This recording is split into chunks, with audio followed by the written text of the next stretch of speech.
Ladies and gentlemen, my name is Ben and this is the Smoking Hot Confessions podcast.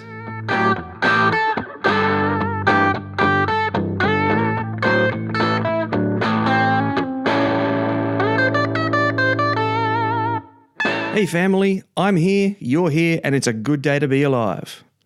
This is episode 3 of season 2 of Living the Dream. In this season, I'll be chatting with some of the most successful barbecue entrepreneurs out there about the different types of businesses you can get into and what it takes to be successful. It's the dream of many backyard barbecuers to open a successful catering business, and it's the dream of many caterers to open a successful bricks and mortar barbecue joint.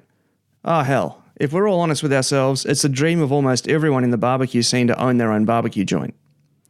In this episode, I picked the brains of someone who's done exactly this and done it well.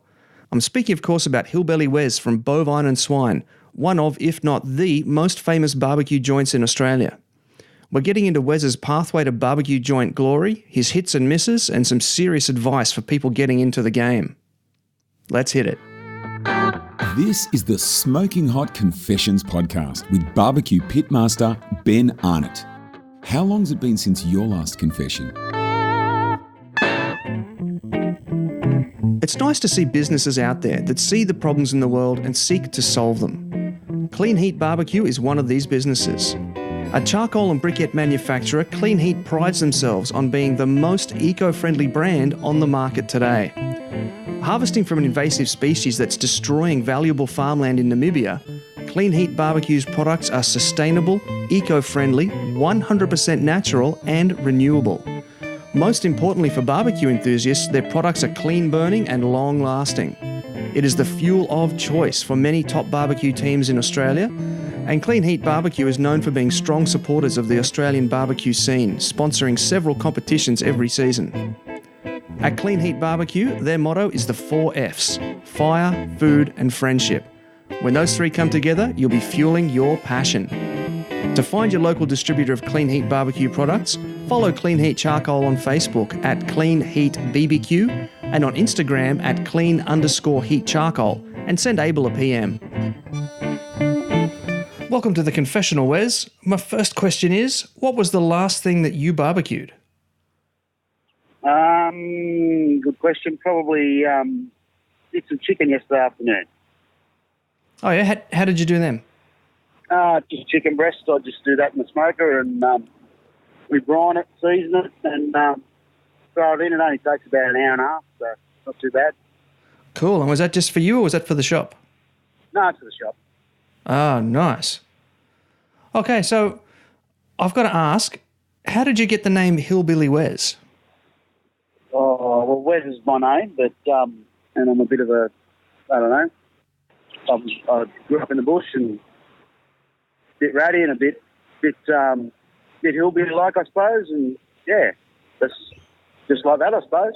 I've been wearing bib brace overalls since I was about 19, and yeah, that was a while ago. just look like a hillbilly and act like a hillbilly, I suppose. Oh, fair enough. I guess that's pretty straightforward then. And the other question I have to ask, thanks to the ABA photos, you have some of the most recognisable hands in the country, and the pictures of your finger tats are all over social media. What's the story with them? I just when I finally did make the commitment to go, well, I'm going to be doing this for a bit. I went, you know what? It fits. Why not? I might as well. So I was in Austin, Texas at the time, and just went in there into the tattoo shop and said, I want to get barbecue tattooed on my knuckles. And chick at the counter says, there's a guy here that wants to get barbecue tattooed on his knuckles. And the guy at the back's going, well, why don't you just get beer, man? And I said, no, the word barbecue. And they sort of all went, yeah, okay, cool, no worries, we can do that. So, yeah, I just decided when the commit was happening, why not go full in? Yeah, great idea. That's almost become like almost like a trademarked image of your brand. So it's obviously paying dividends for you. Well, it'd be good if it paid more, but that's okay. Yeah, of course. So what was your first experience with low and slow barbecue? Well, first experience. So, I mean, if you're talking about, I was cooking Webbers and stuff, like early on in the piece, just doing chooks and wings and all that sort of stuff. And, yeah, just doing that for years and years and years. And went on a trip to the States with a girlfriend, and we went to Austin for a car show over there, and we were going to go to the Salt Lick, because that's what a lot of the Aussie hot rodders do. They go to the Salt Lick and hang out there and have a look. And I'd seen that everyone usually goes there, so I thought, we'll go there. And now a friend of mine was seeing a guy from over there, and he said, "No, we won't take you to there. We'll take you to another place." And they took me out to Lockhart, and I went to Smitty's at Lockhart, and we just walked in there and just got blown away, and went, "I need this in my life." So yeah. And the rest of this, as they say, is history. Yeah, pretty much. So you just said that you're into hot rods. Do you own any at the moment? Oh, yeah, I own too much. They're all broken at the moment, but that's okay. I've got a little Model A roads to pick up, and I got a 54 Chevy. So, but they're all broken. Oh, okay. Isn't that part of the fun though? You get to take them all apart and build them all back together again. Yeah. It's just no time to do it. That's all. But that's okay. Oh, well, always better to be busy than be bored. Yeah. So Bovine Swine, it's one of the most popular, if not the most popular barbecue joints in the country. How did that come about? How did Bovine Swine come about? Well, I'd started at Pick's Meat Market down in Claremont, and started down there, and we were doing a bit down there, and I sort of got a little bit tired of how things were there, and they might have got a little bit tired of me as well, and we sort of drifted apart, so to speak, and I went back to another job that I had, and me and Anton, who I started it with, we were always talking, we're good mates, and we're always talking and going, we should do something, and the place come up, and we sort of went, well, you know what, let's do it. So, yeah, that's how it started, and we've, we built it up, and Anton's now doing his own thing, his barbecue, and he'll go really well, and it just, he's a great cook and a great guy, so. Lovely. So how many serves of barbecue do you put out per day, and what's the most popular? Okay. Well, it depends on the day. Obviously, we're open at 6 on Thursdays and Fridays till we sell out, which is usually around 8:30, 9 o'clock. On those days, we might put out about 100 maybe. And on Saturdays, we're from midday, and on a good day, we'll do 200 serves. Average day, we might do 150, 120 sometimes. Just depends on the day. And probably the most popular is probably brisket, but link's pretty popular as well. People like the chicken, people like the pork. Lots of people got different favourites. Yeah, I got to try some of your brisket when you were catering the Brisbane Barbecue Festival launch up here good couple of months ago now. Your brisket's just delicious, mate. Oh, cool, thanks. So what kind of smoker do you run in the shop, and why did you choose to go with that one?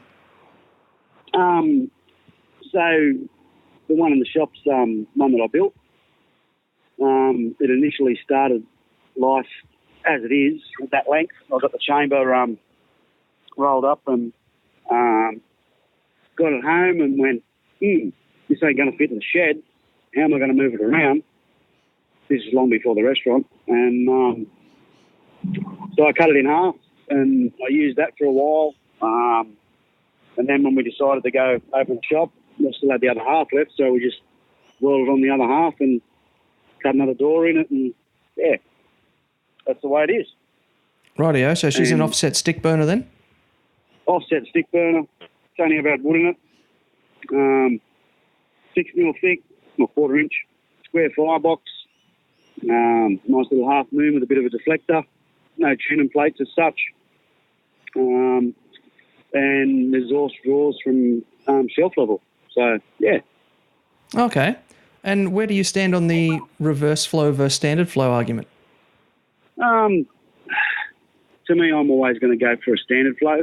I've used plenty of reverse flows, and they're fine to use. They're cool. I tend to cook fairly hot.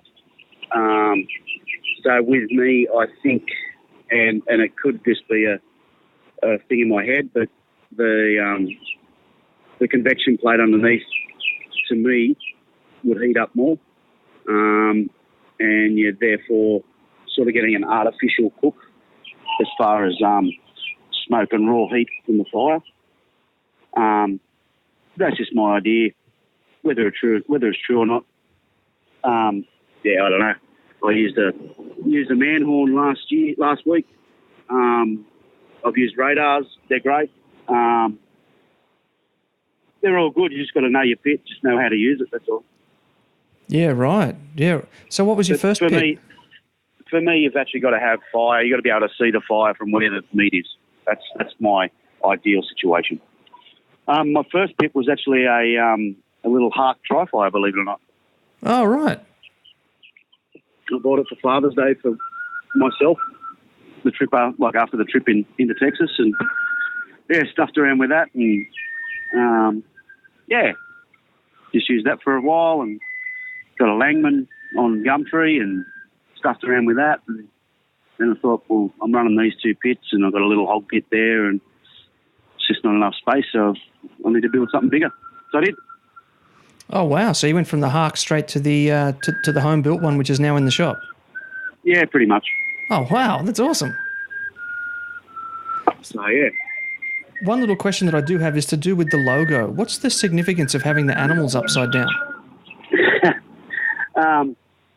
When we started the business, one of the guys knew a guy that could do some artwork and stuff, and he just did the artwork, and the cow was upside down, and one of us said, "Oh, that looks a bit weird."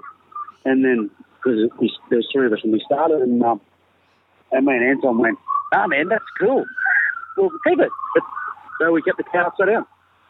So it was a happy accident. Yeah, pretty much. Ah, the best kind. So what, if you had to pin it down to one thing, what is it that makes bovine and swine unique? Oh, probably the way that we serve it. I really wanted to stay true with how it was served by the weight and the authenticity of it. For me, Texas barbecue and American barbecue, you go in there, you buy half a pound and you get your sides and half a pound of sausage as well, and you sit down, you eat it, and then you go. And I just really wanted to make it that way, and I don't know if we are the only one that's doing it that way, but we do it. It's a bit difficult. You've got to sometimes explain it to new people, but yeah, it works. Seems to work. Yeah, that's interesting about the traditional American way of buying it by the pound. I was in Texas recently and went to Hard Eights in Fort Worth, and I found it really interesting that the lineup for the queue actually made you walk through the pit yard, through all the smoke and everything, and then you actually got to the holding area and you ordered what you wanted by the pound. And I found it to be such a theatrical experience and so engaging with the audience. But I also couldn't help but think we'd never get away with that here. Well, we do. It's just very difficult. I was just thinking, with all the people walking through the smoke and that, the EPA would have something to say about that. Yeah, that's always going to be a problem. But, yeah, just selling it by the pound and stuff like that, by the weight. I mean, it's not that complicated when you think about it, people go to a pub and buy a 300-gram steak. That 300-gram steak's only about 120 grams when you get it. But when you actually buy the barbecue, you buy 200 grams, you actually get 200 grams. So that's a good point. Yeah. And so how do you just average out your price across, pulled pork and brisket and chicken and that? So they just pay, or if they order a bit of chicken and a bit of brisket, do you weigh each one and price that individually, or is it just whatever's on the tray? Just we've sort of averaged it out a fair bit. It's $9 per 100 grams is what we're selling it at the moment. And, the brisket can cost you this and the pork can cost you that. Pork ribs cost you heaps more. And you sort of got to average it out. You win on some cuts, win on the chopped pork, where there is on the pork ribs, if you know what I mean. But it just sort of averages out and it works. So, yeah, I mean, ideally I'd love to charge a lot more than that for pork ribs, but yeah, it wouldn't really be fair. This is Jess Pryles, and you're listening to Smoking Hot Confessions.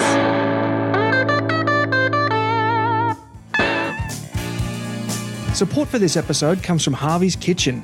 Harnessing over 25 years' experience in commercial kitchens and catering, Harvey's has a burning passion for food, and they make amazing barbecue flavour easy to achieve for all levels of barbecue. Their entire product range is handcrafted locally in Brisbane from quality ingredients, and they've gone out of their way to make their products easy to use with simple features like resealable bags. I've played around with their butcher's box and have found their preservative, gluten and dairy-free rubs and sauces to be top-notch stuff. The butcher's box has 9 rubs and 6 sauces in it. I love the ginger citrus salt on chicken wings and the Hoppin' Habanero hot sauce on everything. Right now, Harvey's is offering Smoking Hot Confessions listeners an exclusive 20% discount. Yes, 20%. All you need to do is head on over to harveyskitchen.com.au and use the code word CONFESSIONS to get your hands on some today. Once again, head over to harveyskitchen.com.au and use the code word CONFESSIONS at checkout for 20% off your order. Alrighty, Wes, this segment of the podcast is all about the restaurateur business. So in this segment, we're going to focus more on that angle. The first thing I'd like to ask is there a term for a pit master who goes into bricks and mortar? Do you become a pit boss when you have a shop? No. I don't think so. So pit master for me is a bit... I don't know if anyone's ever mastered anything. Then they can call themselves a master. I don't know if I've actually mastered barbecue yet, so that's why I don't like to use the term pit master. You can be the boss of the pit, and that's fine, but to be the master of it, well, I don't know if everyone's cooked perfectly yet. I don't know. Don't think I have yet, so done some stuff that I'm pretty happy with, but, yeah, sometimes you just don't get it perfect. Well, mate, if you haven't got it perfect yet, then I'd love to be there when you do. Well, I just think if you're going to call yourself a master, you need to be like you would need to be happy, 100% happy with everything. But that doesn't always happen. Don't get me wrong, I'm pretty happy with everything, but it's just yeah, I think the term master is probably thrown around a little bit too much. It's a fair point. So, following on from that then, what sort of training or experience is required to open a shop, and what training or experience have you had before opening Bovine and Swine? So I actually didn't come from a hospo background at all. I'm just a mechanic and likes to cook, essentially. And I went over to Texas and did a little bit of work over there, did a bit of stuff with a guy called Evan Leroy. He's now got his own joint, his own mobile food truck called Leroy and Lewis. He's in Austin, and did a bit with him, and he sort of reinforced a lot of stuff and showed me a little bit about holding, and basically said to me that it is only barbecue, and you just got to do it the right way, and it'll work. And I did that. Did a bit of work there, did a bit of work in another place called Terry Black's, there in Austin as well. Spent a little bit of time there. They're good guys too. Of course, I ate a heap in Austin when I was there, which you got to do. And, yeah, just observed a bit and had a bit of a walk around and had a chat to a lot of blokes. And, yeah, I didn't really have any service training. Especially the type of service training we do. At Friedman's, where Evan was, it was actually serviced from the back of the kitchen, so they actually don't do the same sort of... They order it the same way, but there's no interaction with the customer, if you know what I mean. So I'm sometimes a little bit loud and a little bit boisterous, and I sort of play on that a little bit when I'm doing service, and people like it, I suppose, or maybe they don't, but they don't. Well, I'm sorry about that. So you actually serve the food to the customers yourself? Yeah, yep.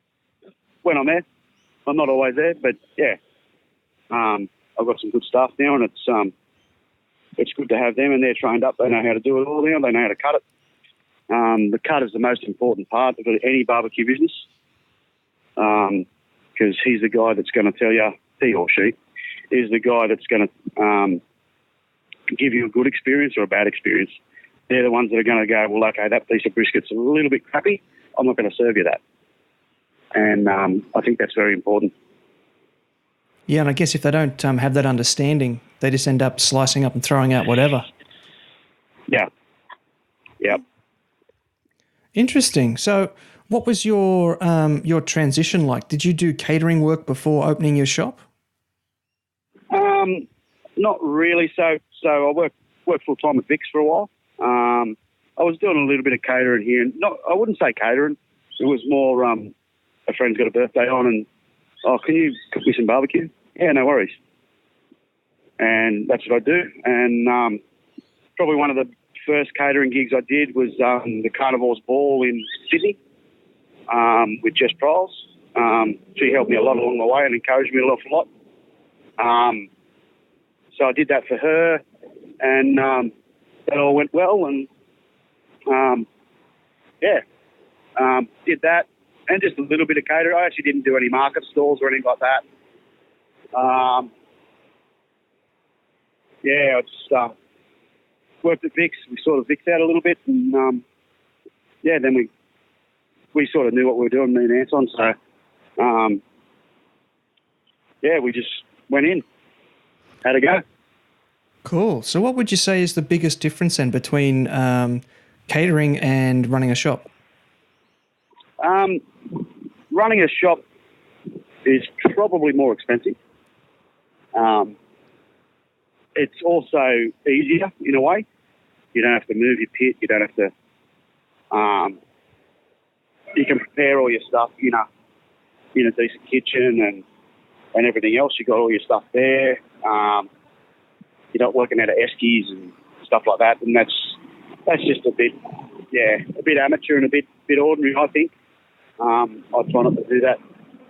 Occasionally I still do catering, but generally it's pretty much sort of before I even get there. So, and I guess with the people coming to you rather than the other way around, that's got to feel good too. Yeah, absolutely, and it's a big risk too. Catering, it's good if you've got definite numbers that you can cater for, then you're laughing. If you do a market stall, well, there's also about another 20 market stalls there that are selling food as well. How do you determine how much you do? Good question. You might sell out, people might get pissed off. You might not sell out, and then you're pissed off. So it's hard to do. Yeah, and if there's a hint of a rain cloud, you're done. Yep. Yeah. Mate, so take me through a day in the life of Hillbilly Wes. When do you work? What do you do? What's the work like? All that sort of stuff. It's probably not a single day where I actually don't do something to do with the shop, even though we're only open 4 days a week. Depends if I'm cooking or I've got a really good staff member right now, Amanda. She's great. She comes in, she does the start of the cook, and I generally finish it off. She comes in nice and early, or if I'm starting to cook, get there about 5, and this is just on a Thursday or Friday. Saturdays and Sundays are a little bit different. Start at about midnight, but get there at 5 in the morning on a normal day. Get the fire going. Trim some briskets, season the briskets, throw them in, keep the temp up, put the pork butts in, short ribs in, start brining your chicken, make sausage if we need to make sausage, do all that sort of stuff. Maybe have to make some sauce. Might not have to do that every day, but yeah, make sauce, make the beans, mac and cheese. There's always something to do.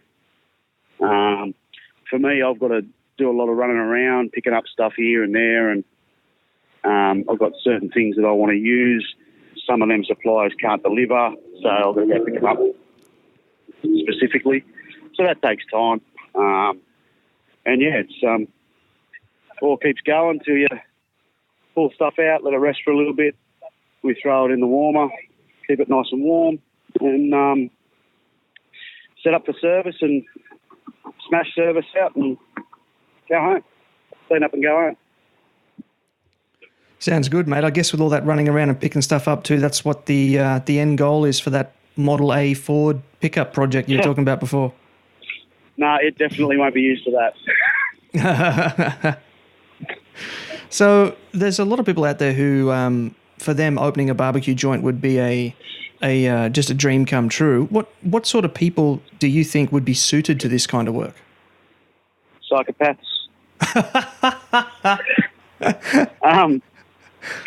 You've got to be pretty strong. It's a tough gig. It's a real tough gig. I lost a really good girlfriend over it. We're still good mates, but yeah, she moved away, and that's the way it is. Whether barbecue was a contributing factor or the whole reason, I don't know. But it can be a very big draining thing. It can take its toll physically as well. Although I haven't actually had the flu this year, which is pretty good. I'm pretty impressed with that. But you definitely get tired. There's some days where you just go, well, the Monday and the Tuesday where I'm not at the shop generally, I might sleep in until about 10, which is good. Yeah, very nice. It takes a lot, and it's very demanding, both physically and mentally. So you've got to be a very, very strong and dedicated kind of person. You've got to be dedicated, especially if you're going to do it the right way. And that's the thing. You need to do it the right way. If you're going to do it, don't do it half-assed. You've got to really go into it and know that there's a lot of risk, not just financial risk, but you got to have pride in what you do. If you don't have the pride in what you're putting out, if you wouldn't be happy to get it, then don't serve it. And that's one thing that I've told all my guys. And yeah, if I'm not real happy, I don't serve it. I've had brisket seize up on me, and they're just come 6 o'clock, and I've had 3 briskets ready, but I needed 4. Well, that 4th one just didn't come up, so it went in the bin. Ooh. Which is expensive, and it hurts, but you're better off putting out the good stuff other than the rubbish. Yeah, I was going to ask what happens to those briskets. Do they? I was going to suggest maybe they get chopped up and put into chili or something, but putting them in the bin's got to be a bit heartbreaking. It can be a bit heartbreaking. Definitely can be a bit heartbreaking, but it doesn't happen all that often. But yeah, it can happen. It is something that can happen. Now, Bovine Swine is in Enmore in Sydney, which from when I was living down there, I remember as being quite a trendy, cool sort of place to be. Yeah, they're full of vegans. So you're popular there then? Yeah, a little bit. Nah, we do all right. So my question then is, how does one go about choosing a good location for a shop?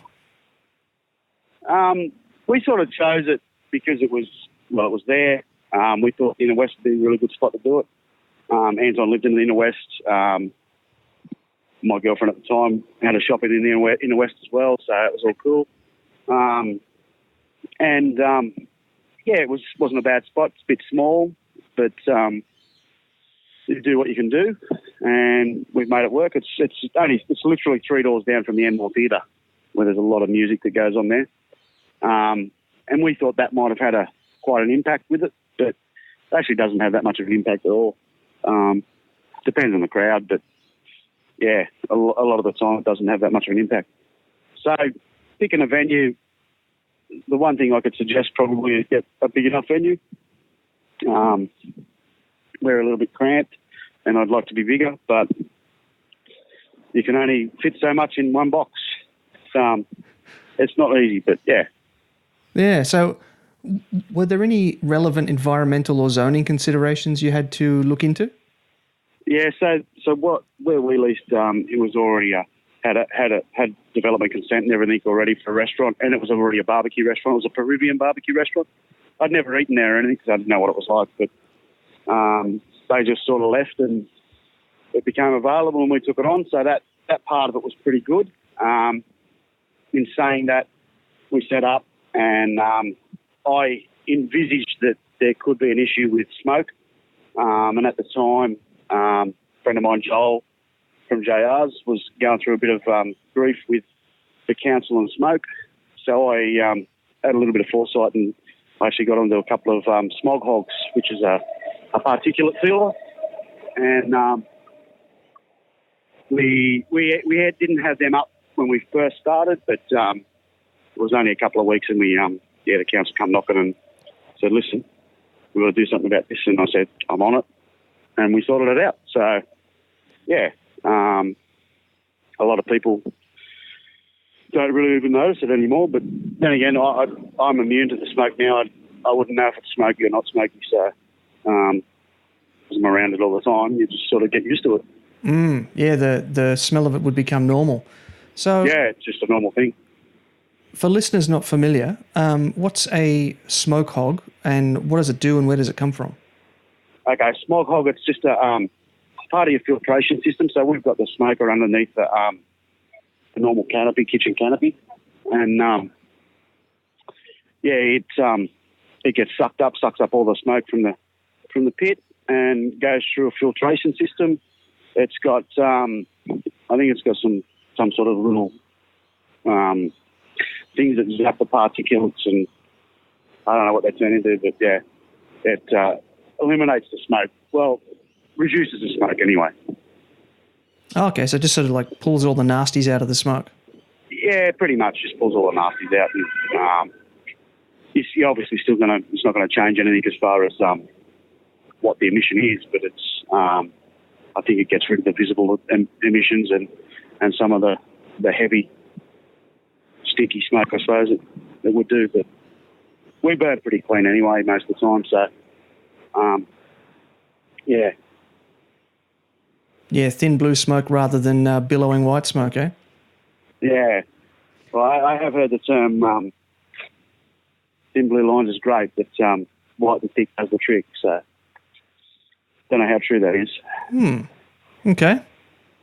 I usually hear it pretty much the other way around. Yeah, I think it was said in jest to me, but that's okay. Yeah. So are they an import job?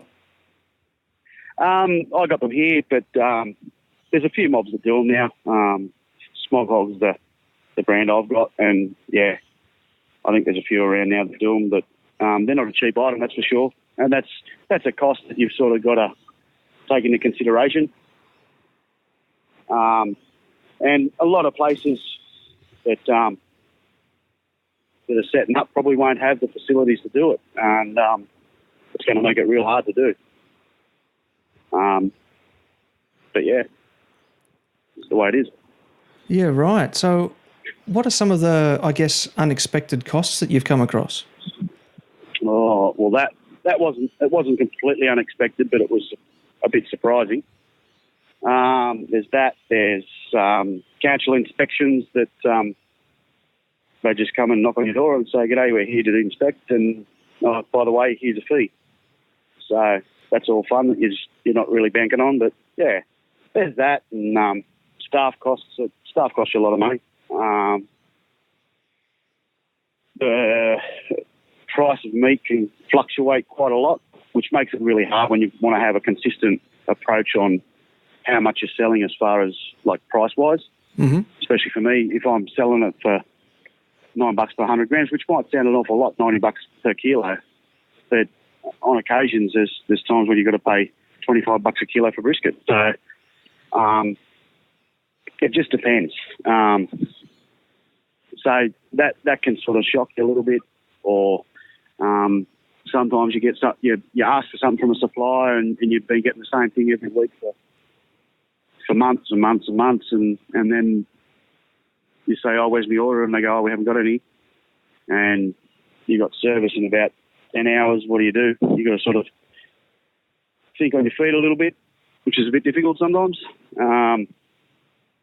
you just got to make stuff work. It's not always easy, but if it was easy, everyone would be doing it. Yeah, exactly. Yeah. So are there any special licenses or insurances that you need for bricks and mortar? Yeah, well, you need to make sure that your insurance company knows exactly what you're doing. Surprisingly enough, barbecue isn't as bad as you think. Frying is worse. Places with deep fries is probably worse as far as the premium goes. Really? Yeah. I suppose because they get a lot more fat fires and, it's a bit more fuel that's bad. And we're generally low temperature, really, so, it's not too bad. But you just got to make sure that they all know exactly what you're doing and just put it to them straight. Yeah, be 100% transparent with them. Yeah, but the thing is, I mean, and there's a lot of people out there catering now, and I guarantee you they haven't got their kitchens licensed, and I mean the council's got to have that development consent done and sorted out, and there's a lot of guys out there now that actually are doing stuff, but whether or not they're actually doing it the right way and legally, that remains to be seen. But it's a little bit annoying, especially when we sort of go, we are guys that have got restaurants and stuff like that. They're putting their balls on the line as far as money goes, and they're in this for a big commitment. And when there's a dude down the road that's cooked like 3 briskets and done a brisket at a comp and gone, oh, geez, I go all right. And all his mates go, yeah, this is good. And then they think they can start catering. Well, there's a bit more to it than just being able to pump out some decent food. And yeah, it's a little bit unfair for the guys that have got restaurants in that respect. They're really sort of taking the piss a little bit, I think. But anyhow, that's the way it is. Yeah. Guys need to get into it somehow, but sometimes you need to just go all out and give it a good go. Yeah. Now you said that there's a bit more to it than that. Could you elaborate on that a little bit? Well, it's just like, I mean, I left a really good job to do it, and I can tell you now I was earning an awful lot more and had a lot more time in the job that I had. I took the risk, and the risk was great. I still enjoy it. I enjoy everything I do. However, it's very stressful, and it's things like looking after your bass and all your accounts and stuff like that, and getting the right suppliers. I mean, anyone can go down the road, get to the Vietnamese bakery and get bread rolls, put some sliced brisket on it, get some coleslaw from somewhere. And you know what? They've probably got a brisket sandwich. Is it a good brisket sandwich? Yeah, I don't know whether a lot of people think fully about how the flavours are going to mix and what you actually end up with. And it can be bad for everyone. And there goes one of my workers. You live there? Yeah. Oh, there you go. I'll see you down at the shop, son. Sorry about that. That's right. You didn't just catch him skipping off early for the afternoon, did you? No, he's actually coming down nice and early. Good. Oh, good on him. Yes. But yeah, as I was saying, it's you can put stuff out, but is it the right stuff? And people don't really think about that too much. And you've got to work on those flavour profiles and make sure everything's balanced and it works together. And I don't think they do that. And that's actually not too hard to do, but you've got to work on it. And then there's all the administration stuff that you've got to do. And that's a lot more than you think.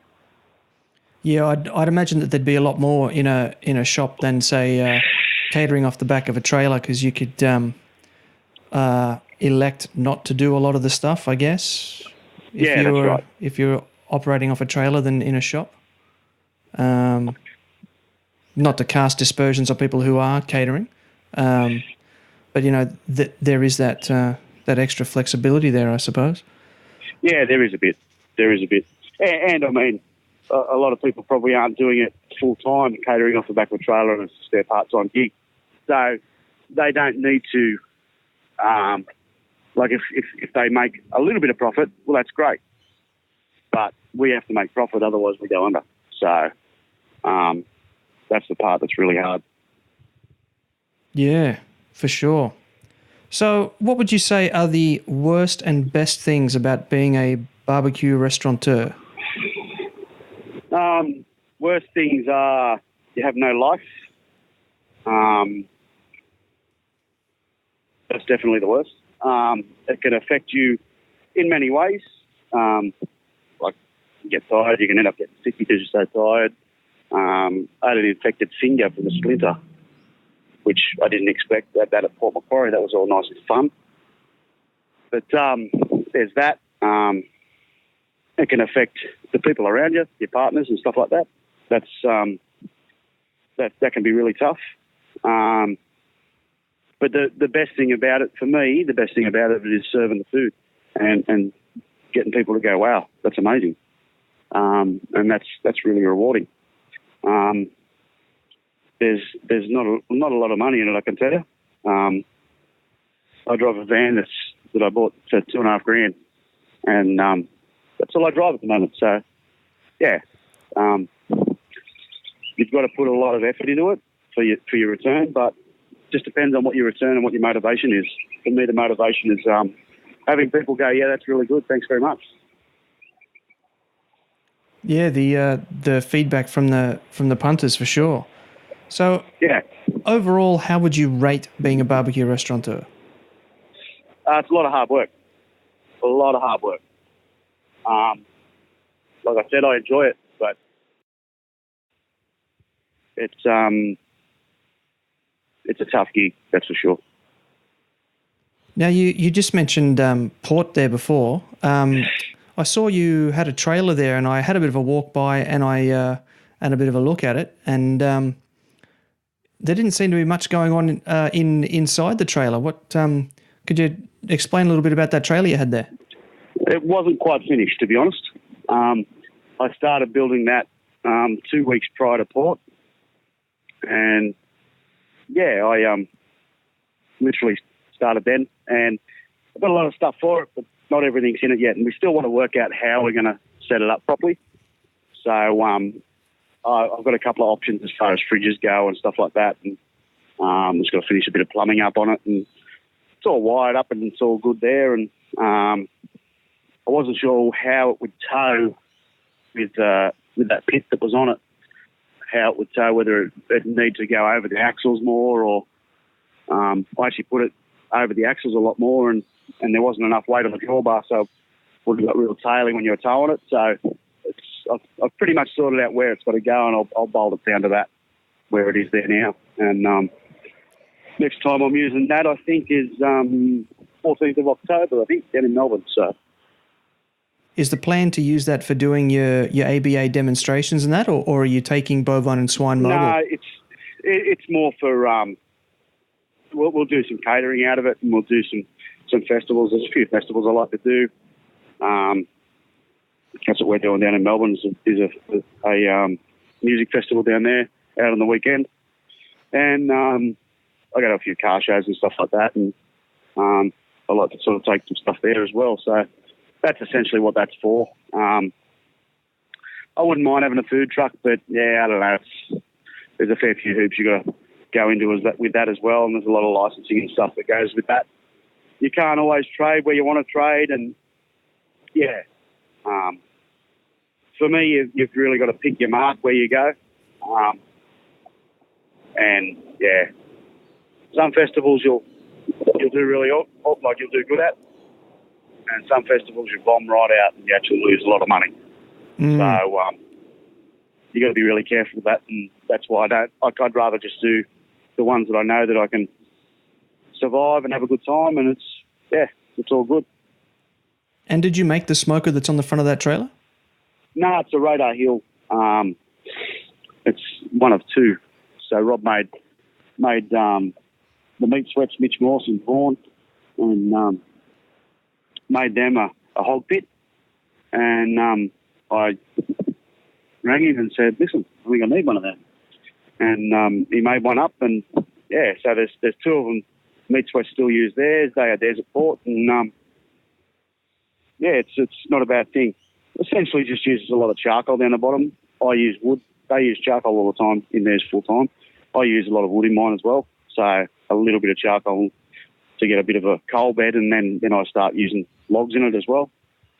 And it's got a fair bit of real estate for the size of it and its weight. So it's more of a vertical thing than an offset. But yeah, it does the job.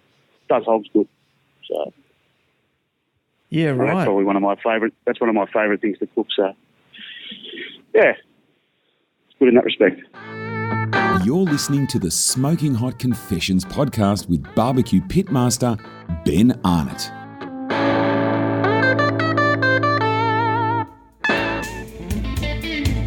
Our modern society is in a revolution at the moment. After years of exploring how we can use technology to better process our foods, we're now heading back the other way, realising that traditional farming produces better tasting and healthier food. At the forefront of this movement is Pure Meat's Robina. Not only are they a low and slow specialist butcher, they pride themselves on stocking ethically sourced organic products to help you give your family the delicious, proper balanced diet they need. Their meats come direct from Aussie farmers and are broken from carcass on site. Not only that, but all their products are made on site, from healthy, ready-to-cook stir-fries for the time poor to my favourite, the smoked crocodile cabana. And for you competitors out there, I can tell you that the quality of the competition meat is not only outstanding, but most importantly, it's consistently outstanding. So do yourself a favour and head to facebook.com/puremeatsrobina to find out more. Alrighty, Wes, so now we're in segment 3. So we're going to have some listener questions, some people that have rung up and left some messages for you. And the first one is John from Ipswich. Let's have a listen. Hi, this is John from Aussie Q in Ipswich.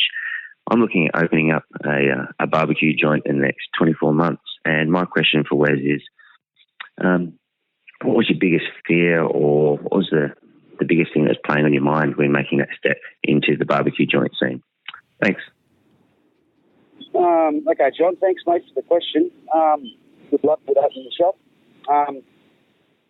The biggest fear was probably whether or not I'd make enough money to survive, and whether I'd still enjoy it.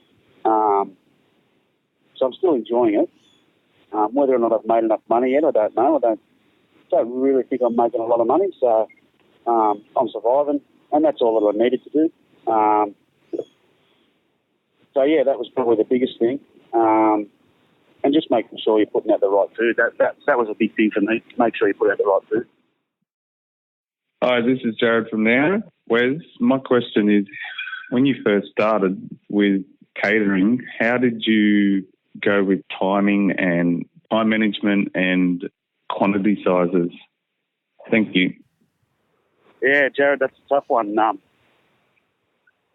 You've sort of got to know what you're cooking and how you're cooking. I mean, you can get a brisket that'll seize up sometimes, and instead of it taking, I go pretty hard, so a lot of my briskets are done in about 7 to 8 hours, but occasionally you get one that's done in 11 hours, and that makes it really tough. So we try to approach get the consistent product that you know is going to cook in a certain amount of time and have that ready. And you can hold it for a while. It's pretty durable.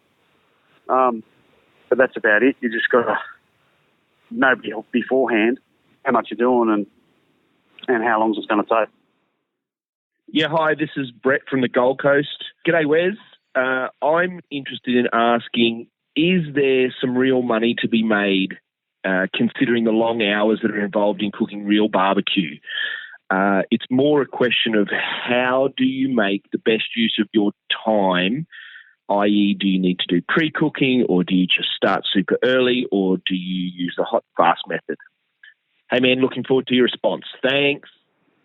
Hey, Brett. Yeah, it's is there, to answer the first part, is there some real money to be made? Well, no, not really. Depends what you call real money. I'm happy with how I'm going and I'm surviving, so that's cool. It's definitely not making me $1 million, that's for sure. You do need to manage your time and effectively you've got to make sure that you're doing something. I mean, when you cook a barbecue, I mean, we all know that there's hours and hours where you're just throwing a log on the fire every hour. Well, what do you do the rest of the time?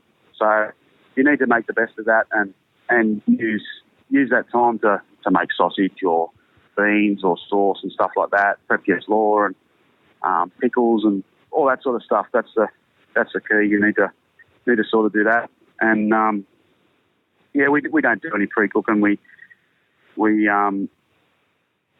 get up nice and early, start at 5 on Thursday and Friday.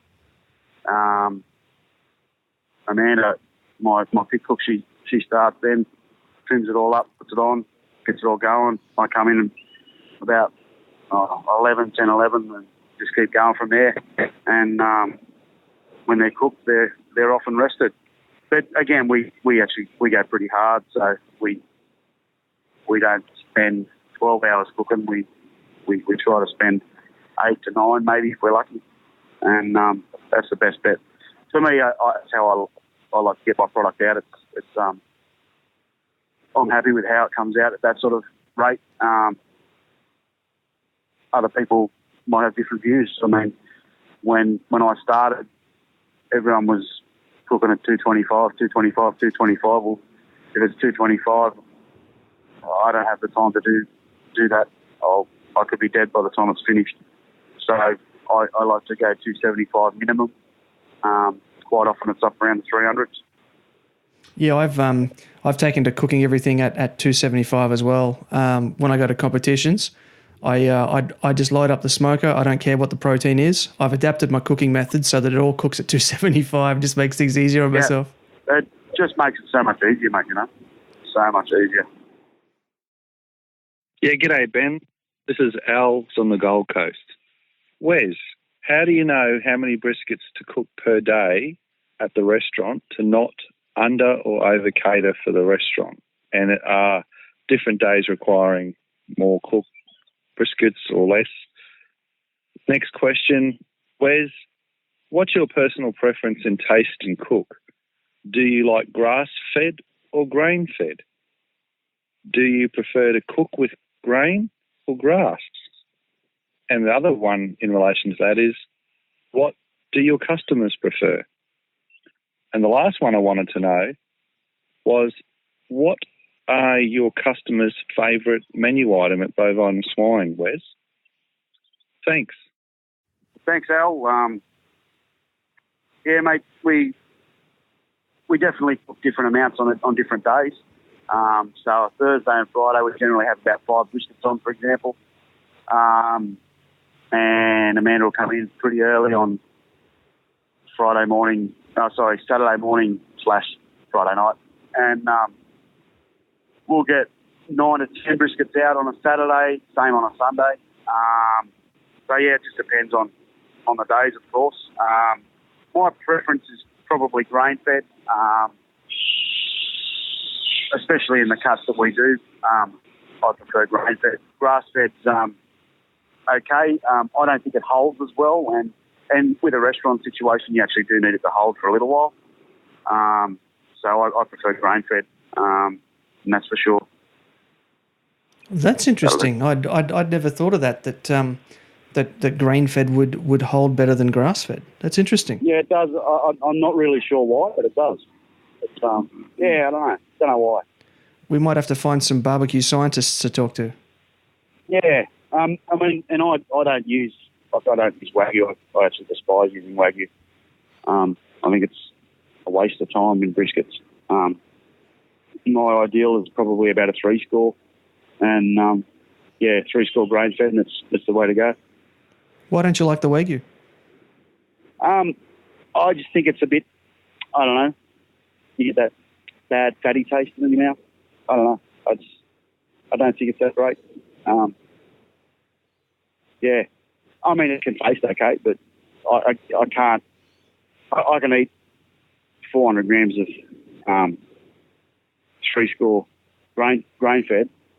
I can probably only eat about 100 grams of Wagyu. It's just that, I don't know, that Wagyu taste. I mean, in a steak, totally different story, but in brisket, I don't think it's needed. I'm actually glad to hear you say that because I was starting to think I was the only person. I find Wagyu briskets to be quite rich. And Yeah, they are. Too rich. Too rich. And see, I don't like beef ribs either that much. I mean, I do, but not like people love beef rib. You know, the best way for me to have a beef rib is on a taco. Is I can break it down with a nice salsa and stuff like that, and lemon juice and stuff like that. You know, so I can't use the acidics really to break down the richness. Yeah. So, yeah, I don't really rate Wagyu briskets at all. I don't know why people are using them at comps, and I mean I don't understand why they're using them at comps and then they're adding beef stock that they buy at a supermarket for $2.50. But anyhow, yeah, spend $40 a kilo on brisket, and then add some beef stock that's from Campbell's. But, yeah. Anyhow, that's cool. The funny things we do. Hi, Dan. It's Anthony from the Gold Coast. Just a couple of quick questions for Wes from Bovine and Swine. Firstly, just how many hours a day are the pits running at Bovine and Swine? And on average, how many kilos of protein is smoked each day on premise? Thank you. Ooh. Okay, Anthony, a question. I'm going to have to think about that a little bit. Well, to say how long they're running for, anything from 5 a.m. in the morning till probably 7:30, I suppose, the fires start dwindling out at night. That's on a Thursday and a Friday, and on Saturdays they go from about midnight on Friday night till about the same 7 o'clock on at night. As far as how much we do, depends on the day, of course. So I mean, we can do 10 briskets on a Saturday. Each of them's 8 kilos, so that's 80 kilos. Pork butts, we'll probably do about 40 kilos of pork butts. Probably about, I think, 10 kilos of 10, sometimes 15 kilos of pork ribs, maybe more in beef rib. Usually about 10 kilos of sausage on a Saturday as well, maybe. And about 15 kilos of chicken on a Saturday. So, add them all up. It's a bit. Yeah, that's got to be up around 200 kilos, just as a rough estimate there. Yeah, it's around 200 kilos, I think. Hi, Ben. This is Matt from Brisbane, and I've got a question for Wes. Hi, Wes. I'd like to know how you originally got started in the restaurant business here in Australia, mainly obviously the barbecue restaurant business here in Australia. And also if you've got any hints or tips for anybody that might be starting out with things like pop-ups or food trucks. Thanks very much. Thanks, Matt. Yeah, probably biggest hint I can give you is don't overestimate what you're going to get out of it. And if you're doing a pop-up or something somewhere, there's an awful lot of interest. Let's say someone says, or if you're doing a festival or something, someone says, there's going to be 5,000 people at this festival. And you go, okay, that's 5,000 people. How many food vendors? Let's say there's 4 food vendors. Okay, you do the maths. Well, if they say 5,000, they really mean about 2,000 people. For some reason, a lot of festivals they get excited and they go, we've got a fair bit of interest, and it's really hard to get a number. But when you're cooking, if you cook for 5,000 people and only 2,000 turn up, you get very disappointed very, very quick, and you can also lose a lot of money. So just be very careful with that. A lot of people go, and I've had people come into the shop and abuse us. How have you sold out? What sort of a business model is that? And I just go, that's the way it is. And don't like it, come back again if you like, or don't. It's pretty brutal, but it's the way it is. You're better off not selling it than it actually costing you money. You definitely go backwards that way. Yeah, I think a lot of people just don't understand the work that goes into barbecue. It's not like, you go to Hungry Jack's and they just pull out a frozen burger patty and throw it in the grill, and 2 minutes later you got a burger. It's not like that with a brisket. That's right. That's exactly right. It's crazy. Yeah. It's crazy. My next shop will be a taco house. Oh, I'm yeah? sure of it. Yeah, I think so. With Nice, quick and easy. With pulled ribs? No pork ribs. I won't do pork ribs. Can't do pork ribs. Pork ribs I despise because I feel ripped off. I feel ripped off buying them. And, yeah, I mean, people go, oh, yeah, I'll have 200 grams of pork ribs. Well, in most cases, they actually end up getting about 300 grams because you give them one rib and it's 120 grams. You give them another rib and that one might be 130 grams. But you can't give them one rib because that just looks scabby. And it's just, I mean, they're paying for bone. And it's just, yeah, I have to pay for the bone and they have to pay for the bone. And I just feel a bit violated with pork ribs, unfortunately. Yeah, it's always something I've struggled with too. It's not the best value, that's for sure. This is Grant from The Smoking Joint, and I listen to Smoking Hot Confessions. Alrighty, Wes, before I can let you go, the last question I just want to ask you is, what would be your 3 top pieces of advice for people that are looking to open their own barbecue restaurant?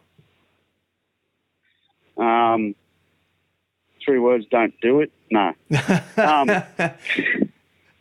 Just make sure you're putting out the right product. If you're not putting out the right product, it affects everyone. It's still a very small industry in Australia. And Aussies are a bit fickle and they oh, no, I don't want to have that again. I had that and it was terrible. Well, maybe they did have a terrible experience and that's not good. So that means they won't have another good experience with someone else. So make sure you're putting out the right product, something that you'd be happy to pay for. And it's true to the authenticity of it. For me, I am American barbecue. There's nothing more. I don't deviate from that. There is other forms of barbecue, that's fine, but for me it's American barbecue, and that's what I stick with. And if you're going to stick with that, stick with the authenticity of it. Use a stick burner. Get the bark right. Keep it simple. Barbecue's simple. It's salt and pepper, and just put it on the right way and cook the right way, and the right cut of meat. So I'd make sure you do that. Make sure you expect to work a lot of time, a lot of hours for not much reward. That's the other thing you got to be ready for. And I suppose enjoy it. If you don't enjoy it, don't do it. Just if you lose the passion, you'll lose focus, and you won't put out the right stuff. Yeah, good tips there. Now, something you just said did make me think of one more question, if I can have just one more minute of your time. Yep. You were talking about how you are straight up American barbecue, and for you that's salt and pepper. So I take it then that Bovine and Swine is Texan-style barbecue as opposed to, say, Memphis-style or Kansas City-style? Yeah, I generally stick to Texas style, except with our pork. Our pork's more of a Carolina style with a bit of a Texan twist. So our pork is sourced as we chop it, and it's a vinegar-based sauce, which is not really a Texan thing. Obviously, the other barbecues essentially all pork ribs and brisket, and the chicken, the beef rib and everything. That's more Texan style, so it's seasoned with salt and pepper. The pork's only seasoned with salt and pepper as well, but we sauce with a Carolina-style sauce. Ah, very interesting. All right, I'm going to hand the show over to you now for a few minutes so you can give some shout-outs to people who you'd like to thank and tell the listeners where they can track you down in person and on the internets. Yeah, okay, cool. Perfect. I'd really like to thank a lot of the guys for listening, and that's great. Thanks to Ben. It's a good thing you're doing. I'd like to thank the guys from the ABA, Adam, Jay, Jess. Without them, barbecue wouldn't be what it is today in Australia, that's for sure. Really want to thank Jess. She gave me a bit of confidence and gave me a bit of encouragement, gave me my first decent sort of gig, which was good. I'd like to thank all the people that come and patronise the the restaurant. It's really good. I hope you enjoy it. If you don't enjoy it, you need to let me know. Come down to Enmore anytime. Thursdays from 6, Fridays from 6, Saturday and Sunday from midday till we sell out. I'm there occasionally, and occasionally I'm not. I'm sometimes on the road doing a barbecue festival or a music festival or something like that, and that's the way it is. But yeah, it's really good that the community's starting to grow, and hopefully we'll all get working and start making some good barbecue. Yeah, and there we go. And where can we find you on the internet, mate? Facebook, Bovine and Swine Barbecue Co. Same with Instagram. And our website's bovineandswinebarbecue.com.au. I just want to say thanks so much for your time, Wes. You're a true gentleman of the game, and I've learned a ton in this interview, and I'm sure that all the listeners have too. So thanks very much for all this, and I wish you the best of fortune with Bovine and Swine. Thank you very much, mate. Talk to you soon. That's a wrap, folks. Wes has taken us through his backstory, told the tale of Bovine and Swine, and imparted some serious knowledge for those of us looking to follow in his footsteps. If you're in Sydney or visiting, do yourself a favour and head into Bovine and Swine. Wes himself often serves the table, so you'll get to meet the man himself. Make sure to follow Bovine and Swine on Facebook and Instagram as well to catch all the photos and other shenanigans Wes gets up to. In episode 4, we're travelling around the world as I sit down for a good yarn with Abel from Clean Heat Charcoal. We're going to learn about how his products are manufactured in South Africa, the long journey they take around the world to get to our shores, and the extreme measures he goes to ensure his products are all environmentally friendly, something we'll discover is unique to Clean Heat. Big thanks and much gratitude go out to this episode's sponsors, Clean Heat Charcoal, Harvey's Kitchen, and Pure Meats Robina. Their support makes this project possible. I've put their links in this episode description, so please click through to their sites to learn more. If you have a message you'd like to get out to a barbecue mad audience, send me an email directly at ben@smokinghotconfessions.com. Shoutouts also have to go to those who called in and left questions for Wes. Alan, Anthony, Brett, Jared, John, and Matt. I love the interaction that this segment brings, and I know that the guests love knowing that you're all excited about what they're doing too. If you'd like more, I have published a free ebook that is just for you. Head on over to smokinghotconfessions.com/ebooks to get your copy now. I've put a link in the description.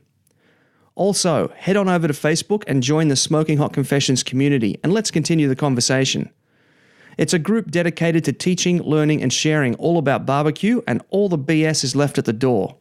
Everybody has a place in the Smoking Hot Confessions community. Finally, however you're listening to this podcast, please make sure you subscribe and leave a review. This way, the podcast fairies will leave the present of Australia's favourite barbecue podcast on more people's devices. Until next time, take care of each other and keep on queuing. Thanks for listening to the Smoking Hot Confessions podcast. Head on over to smokinghotconfessions.com for recipes, tips, and Ben's own confessions.